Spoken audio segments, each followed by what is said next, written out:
Hey everyone, welcome back. Today we're going to be discussing Apple's latest release, the iPhone 15 and iPhone 15 Pro. The iPhone 15 debuted yesterday at Apple's Wonderlist event and brings some exciting new features and changes. So let's get started and see what the iPhone 15s this year bring to the table.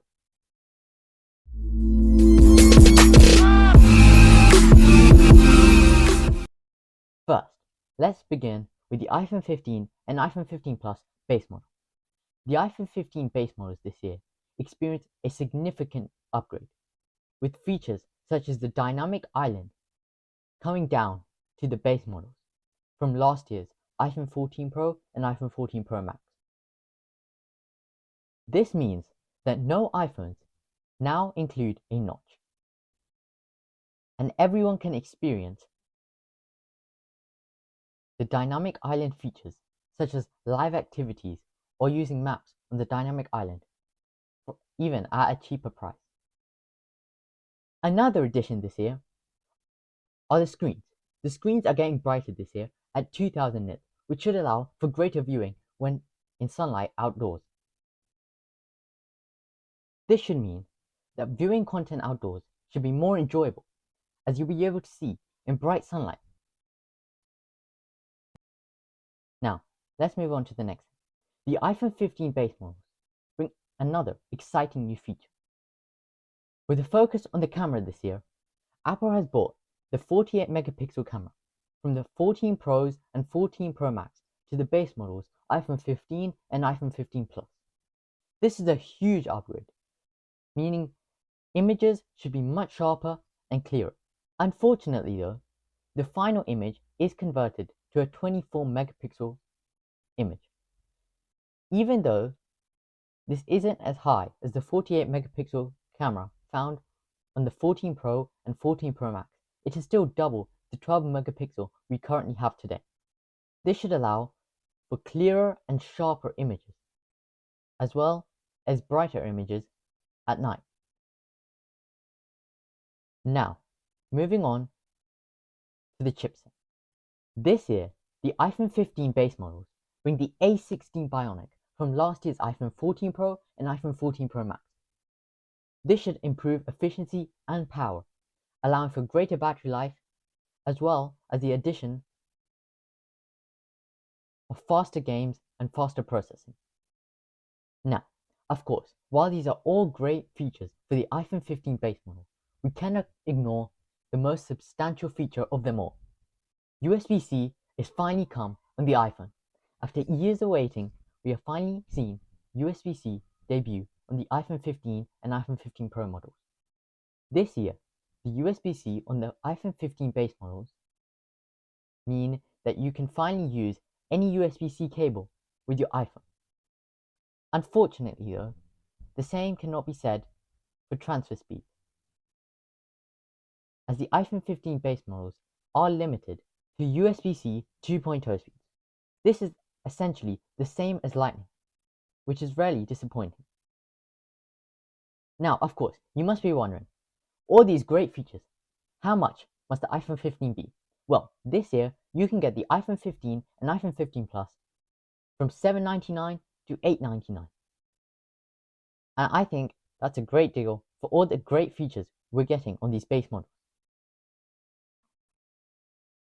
However, if you're still not satisfied, don't worry, because the iPhone 15 Pro and iPhone 15 Pro Max bring greater upgrades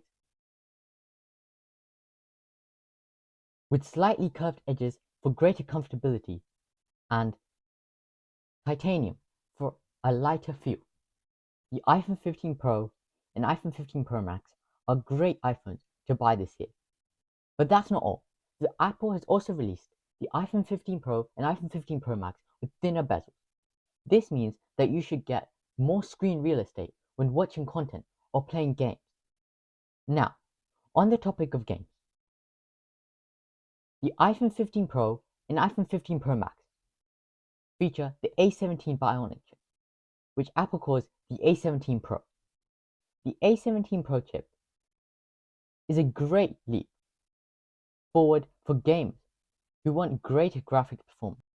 With a 10% faster CPU and a 20% faster GPU, Games with ray tracing can finally run on the iPhone 15 Pro and iPhone 15 Pro Max. This means graphics are now 4 times faster than normal, allowing for games which usually are not available on iPhone to finally come down to the iPhone 15 Pro and iPhone 15 Pro Max. So if you're a gamer, the iPhone 15 Pro and iPhone 15 Pro Max are the best phones to get. Now, moving on, Apple has also added a new mute switch to the iPhone 15 Pro range. With a customizable action button, you can now set actions such as launching the camera or opening a specific app or running a different shortcut.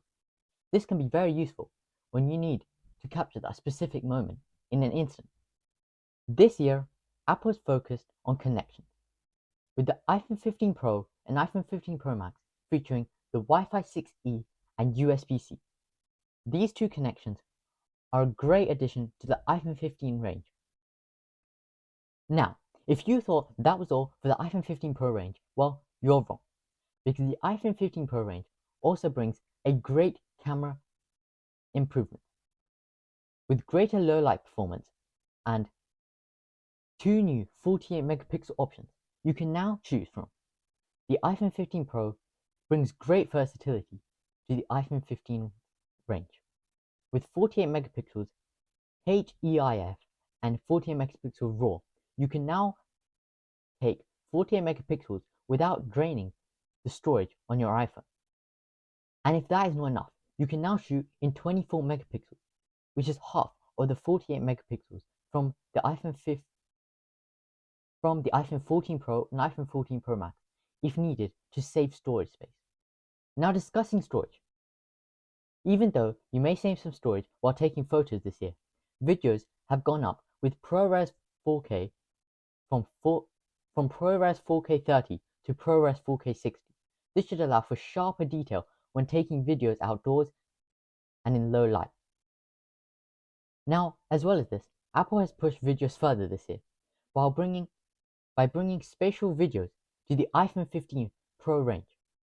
Spatial videos was debuted at the Vision Pro headset event earlier this year, and now you can take a spatial video on the iPhone 15 Pro and iPhone 15 Pro Max, which you can then later watch through the Vision Pro headset. And so that is all for the iPhone 15 and iPhone 15 Pros this year. Please tell me your favorite feature in the comments below. Make sure to like, subscribe, and see you for the next video coming very, very soon. Thank you.